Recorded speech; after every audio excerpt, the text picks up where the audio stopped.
Alright, so in today's video I'm going to show you how to cut, bend, and flare a brake line. Now my preferred method of working on brake lines is to just not have to do this at all. I like to buy them pre-bent and pre-flared for the application. But there are times when you're not going to be able to do that, so you can also buy these straight lengths of brake line that are flared on both sides, and it comes with the fittings. But then you're going to have to cut them to the length that you need and bend them and then flare whatever end you cut off. So you can see that this end's been cut off. So the first thing I want to show you is this tool right here, which is what we're going to use to cut the brake line. So once you've determined where you need to cut it, you're going to locate it between these two wheels right here. And you're going to just tighten it just enough that there's a little bit of tension, and then you're going to roll it around and then tighten it just a little bit more and roll it around again. And you're just going to keep doing that until you finally work your way all the way through the line. And when you're finished with that, what it's going to do is it's going to slightly bend a little bit of the material into this hole. So then you'll take this back side of the tool and work it around like this with some moderate pressure and work off all of those burrs so that you're left with a nice clean end of your brake line. Obviously making sure you get all the brake or the metal shavings out of the line before you install it.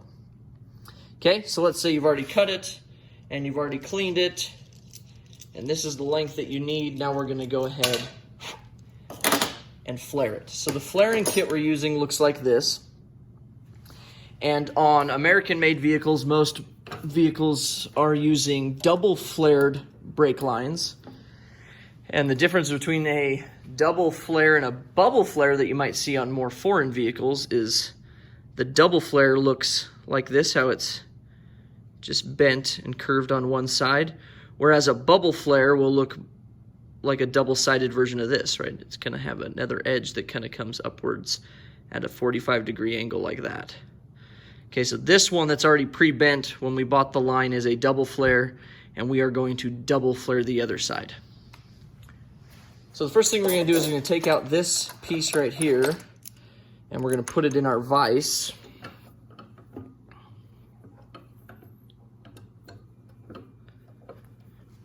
And make sure that it's good and secure. And then I'm going to put a piece of, or the end of my brake line in, and I'm just going to use a little piece for this demonstration, so make it a little bit easier. And I'm just going to put it in to the slot that tells me what size or what diameter this line is. And this line happens to be 1/4 inch line, so it's this slot right here. So we're going to open it up, keep it fairly loose for a second, and then just leave it. Now, if you look at the instructions on the box, if you've never done this before, it actually tells you how to set it up right here. The first thing it says to do is to take the 1/4 inch or whatever size adapter that you need, and the adapters look like this. And it says to lay it next to the line and then slide the line down to the point where the top is only poking out far enough to meet this first little ledge on the adapter. Okay, once you've done that, then you can go ahead and tighten these down so that that line cannot move. Okay, now once you've done that, you're going to go ahead and flip the adapter over and put it in the brake line. Then you're going to pull out this portion of the tool set, back it out, slide it over and on to the top of that adapter. Now, the most important thing to do as you're going to do this next step is to make sure that this piece stays perfectly perpendicular in all directions to this. If you don't, your flare is going to end up crooked. All right? So then I'm going to pull the bar out, and I'm just going to tighten this thing down until the adapter bottoms out against this piece right here.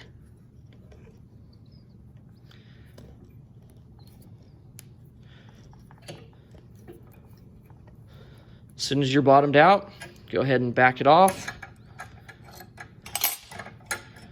And we're just going to take the adapter off because we don't need it anymore. And what we just did to the brake line is we bubble flared it. So if what you needed was a bubble flare, that's pretty much ready to go right there. But for, like I said, American-made vehicles, most of them are double flared, so there's a second step to this. So without the adapter, we're going to put this tool back on.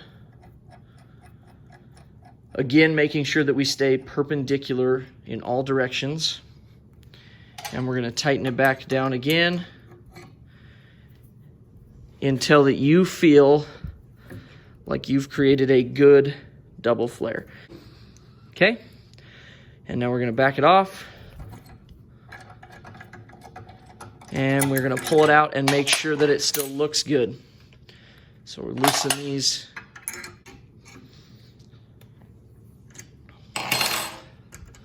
Okay? And then you need to inspect it to make sure it's actually a good double flare. And so I look at it from the side view and I want to make sure it's not slanted and angled in any way. And then look at it from the top view and make sure that it's even all the way around. And if it is, you're ready to install this thing. The last step that you might have to do is you might have to bend the brake line to go around a specific part of the vehicle. And so I use just these cheap bending pliers, and they have these adapters on them for the different sizes.